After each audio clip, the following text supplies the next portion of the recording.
Bismillahirrahmanirrahim. Assalamualaikum warahmatullahi wabarakatuh.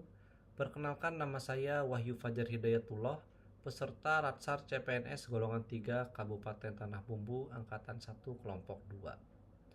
Saat ini saya bertugas di UPTD Puskesmas Mantewe. Jabatan saya yaitu dokter ahli pertama. Nah, di kesempatan kali ini saya akan sedikit menyampaikan mengenai analisis isu efektivitas kinerja individu berdasarkan tupoksi saya sebagai dokter umum di Puskesmas. Ini merupakan tugas JF dokter, diambil dari Keputusan Menteri Pendayagunaan Aparatur Negara nomor 139/M.PAN/11/2003 bab 2 pasal 4 disebutkan bahwa tugas pokok dokter adalah memberikan pelayanan kesehatan pada sarana pelayanan kesehatan yang meliputi promotif, preventif, kuratif, dan rehabilitatif untuk meningkatkan derajat kesehatan masyarakat, serta membina peran serta masyarakat dalam rangka kemandirian di bidang kesehatan kepada masyarakat. Adapun uraian tugas sebagai dokter, khususnya jabatan saya saat ini yakni dokter ahli pertama, berdasarkan Keputusan Menteri Pendayagunaan Aparatur Negara nomor 139/M.PAN/11/2003 bab 5 pasal 7 nomor 1 huruf A. Di situ disebutkan terdapat 35 tugas sebagai dokter ahli pertama, yaitu diantaranya seperti yang ada di slide ini. Nah, untuk beberapa tugas dan fungsi yang saya beri warna oranye itu nanti adalah tugas yang akan saya angkat sebagai isu yang nantinya bisa kita analisis dengan metode-metode yang akan kita pakai. Untuk tugas dan fungsinya bisa dilihat di slide. Nah, ini lanjutannya, masih ada yang saya beri oranye ini nanti yang akan saya angkat sebagai isu. Nah, jumlahnya ada 35. Nah, ini adalah 5 isu yang akan saya angkat berdasarkan tupoksi yang ada dalam keputusan menteri tadi. Yang pertama yaitu adalah belum optimalnya melakukan tindakan khusus tingkat sedang oleh dokter umum. Untuk identifikasinya, belum optimalnya pelaksanaan prosedur kegawat dauratan di puskesmas. Karena prosedur kegawat dauratan yang ada di puskesmas ini menurut saya masih belum efektif Di samping karena memang ini posisinya di puskesmas, jadi bahan medis atau alat medisnya itu juga terbatas. Kemudian yang kedua, belum optimalnya melakukan pelayanan imunisasi. Untuk identifikasinya, masih banyak masyarakat yang tidak bersedia dilakukan imunisasi. Nah, pandangan beberapa masyarakat yang ada di wilayah Mantewe ini itu masih banyak beredar stigma negatif nih mengenai imunisasi, sehingga memang masih ditemukan ada beberapa kelompok orang tua masyarakat itu menolak untuk dilakukan imunisasi terhadap anaknya. Kemudian yang ketiga, belum optimalnya melakukan penyuluhan medik. Untuk identifikasinya, kurangnya pemahaman pasien penderita diabetes mellitus dalam diet dan penggunaan obat rutin. Nah, masih sangat banyak juga pasien-pasien yang datang ke puskesmas dengan diagnosa DM itu lepas kontrol atau tidak melakukan kontrol secara rutin. Beberapa itu bahkan saya temui riwayat kontrol terakhirnya itu hingga 5-6 bulan yang lalu. Bahkan ada juga pasien itu datang sudah dengan kondisi tidak stabil. Setelah dicek memang ditemukan kadar gulanya itu sudah sangat tinggi. Kemudian yang keempat, belum optimalnya melayani atau menerima konsultasi dari luar atau keluar. Untuk identifikasinya, belum optimalnya sistem rujukan digital yang diterapkan di puskesmas. Nah, ini tuh juga salah satu isu yang bisa diangkat. Karena masih sangat belum optimal menurut saya sistem rujukan yang ada di puskesmas. Terutama rujukan untuk ke vaskes tingkat lanjut seperti ke RS, ke rumah sakit. Kemudian yang kelima adalah belum optimalnya melakukan tugas jaga panggilan atau on call. Untuk identifikasinya, terdapat beberapa kendala untuk menerapkan sistem on call di puskesmas.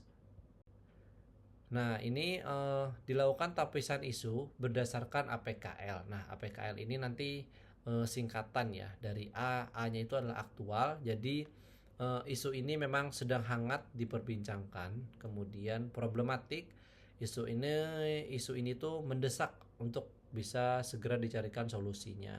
Kemudian K-nya itu adalah kalayak, yaitu isu ini itu menyangkut hajat orang banyak. Kemudian yang L adalah layak, artinya bahwa suatu isu ini itu masuk akal, kemudian realistis juga, kemudian juga relevan lah untuk dapat dimunculkan inisiatif masalahnya.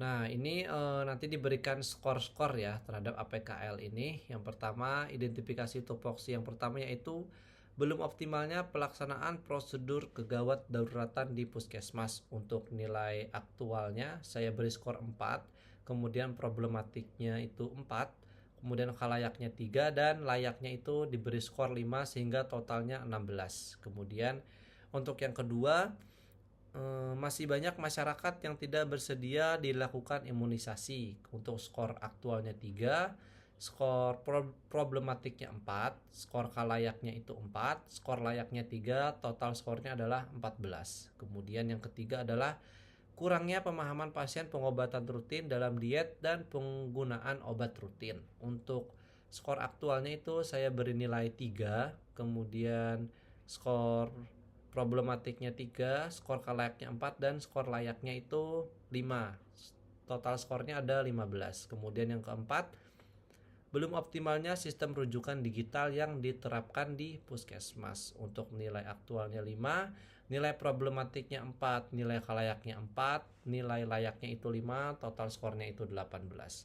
Kemudian yang kelima adalah terdapat beberapa kendala untuk menerapkan sistem on call. Jadi untuk nilai aktualnya saya beri skor 4, kemudian problematiknya 3, kalayaknya 3, dan layaknya itu 3, total skornya ada 13. Nah, untuk keterangan skornya, untuk skor 5 itu sangat besar, 4 itu besar, 3 itu sedang, 2 itu kecil, dan 1 itu sangat kecil. Nah, dari APKL ini, dari jumlah total skor yang paling banyak itu adalah nomor 4, yaitu belum optimalnya sistem rujukan digital yang diterapkan di puskesmas, sehingga kita lakukan perankingan untuk skor paling banyak itu ada di 4, maka itu adalah ranking 1 atau prioritas utama nanti yang kita angkat isunya. Kemudian di ranking kedua ada nomor 1 ini, belum optimal pelaksanaan prosedur kegawat dauratan di puskesmas, dan menduduki ranking ketiga yaitu kurangnya pemahaman pasien pengobatan rutin dalam diet dan penggunaan obat rutin. Nah, setelah dengan APKL, kita analisis lagi isunya dengan menggunakan metode USG. USG sendiri adalah singkatan juga. Untuk U-nya itu urgensi, yaitu dilihat dari tersedianya waktu, mendesak atau tidak masalah tersebut untuk diselesaikan. Kemudian S yaitu seriousness, yaitu dampak masalah tersebut terhadap produktivitas kerja, pengaruh terhadap keberhasilan, dan membahayakan sistem atau tidak. Kemudian yang G adalah growth, yaitu tingkat perkembangan masalah. Nah, masalah tersebut bisa berkembang sedemikian rupa sehingga sulit untuk dicegah. Ini analisis isu dengan USG. Nah, untuk isu yang pertama yaitu belum optimalnya sistem rujukan digital yang diterapkan di puskesmas. Untuk nilai urgensinya itu 4, kemudian nilai seriousness-nya 5, growth-nya 5. Untuk jumlah skornya adalah 13, sehingga masih menduduki prioritas yang pertama. Kemudian yang kedua, belum optimalnya pelaksanaan prosedur kegawat daruratan di puskesmas. Untuk nilai urgensinya 4, nilai seriousness-nya 5, nilai growth-nya 3, total skornya itu 12, menduduki prioritas yang kedua. Kemudian isu yang terakhir adalah kurang pemahaman pasien pengobatan rutin dalam diet dan penggunaan obat rutin. Untuk total skor USG-nya adalah 10 sehingga menduduki prioritas yang ketiga. Nah, selanjutnya ini adalah analisis masalah dengan fishbone. Nah, jadi kita temukan, kita cari akar masalahnya di mana sehingga isu ini menjadi isu prioritas yang harus kita carikan solusinya.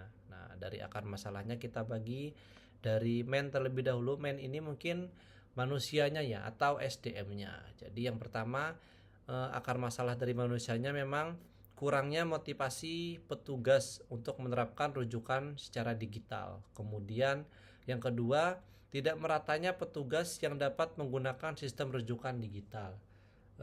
Kemudian yang ketiga adalah belum adanya petugas yang mensosialisasikan.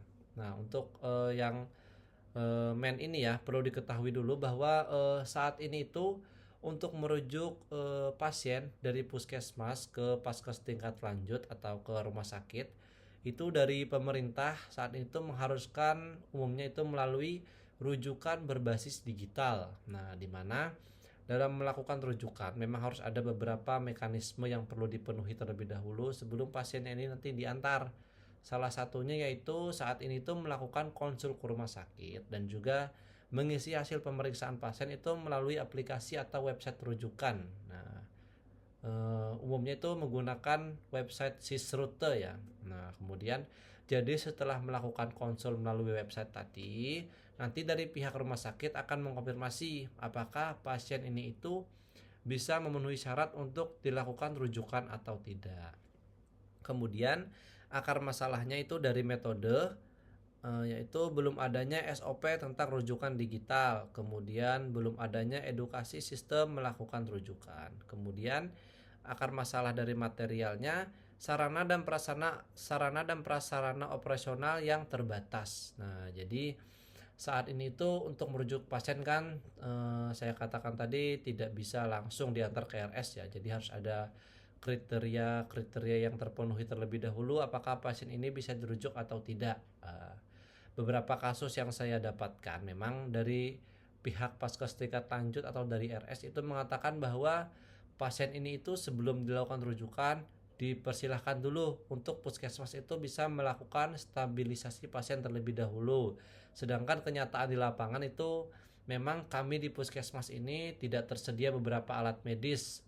Mungkin contohnya seperti input set lah, input set untuk neonatal dan bayi itu kadang tidak tersedia di puskesmas. Padahal kan infus ini vital ya untuk tata laksana awal yang bisa kita berikan kepada pasien-pasien tertentu. Kemudian dari machine, yaitu alat bantu edukasi mengenai rujukan tidak tersedia di puskesmas. Nah, sehingga dari akar masalah yang ada ini, dari SDM-nya, dari metodenya, dari materialnya, dari machine-nya, sehingga muncullah isu yaitu belum optimalnya sistem rujukan digital yang diterapkan di puskesmas menjadi isu prioritas yang perlu kita carikan solusi alternatifnya.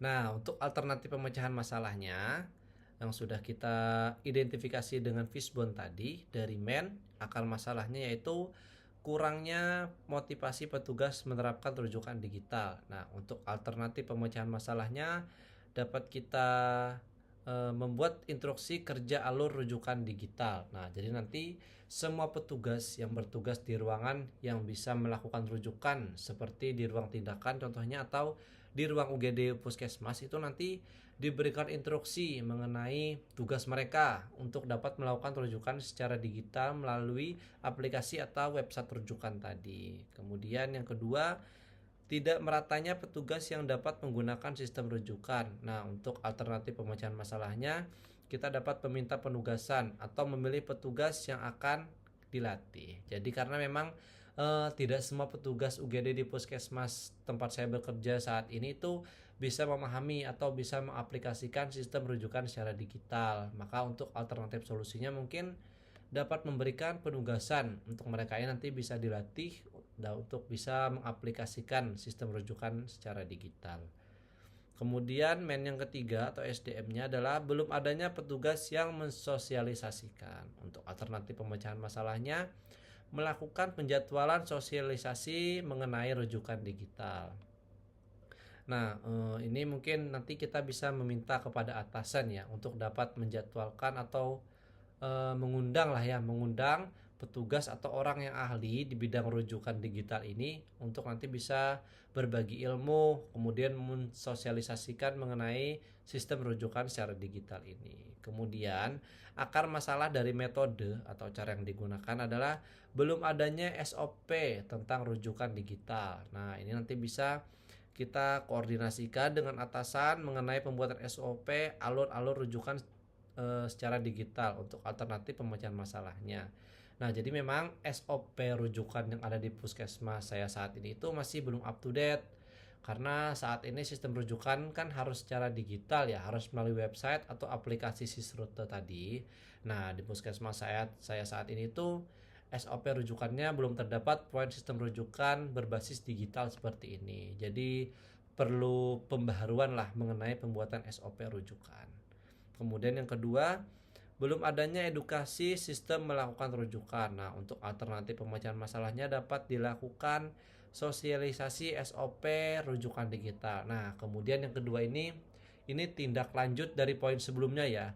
Jadi setelah SOP-nya sudah ada, sudah terbuat, nah setelah itu nanti dapat disosialisasikan ke petugas-petugas yang ada agar nanti bisa dengan seksama memahami SOP mengenai rujukan digital itu seperti apa.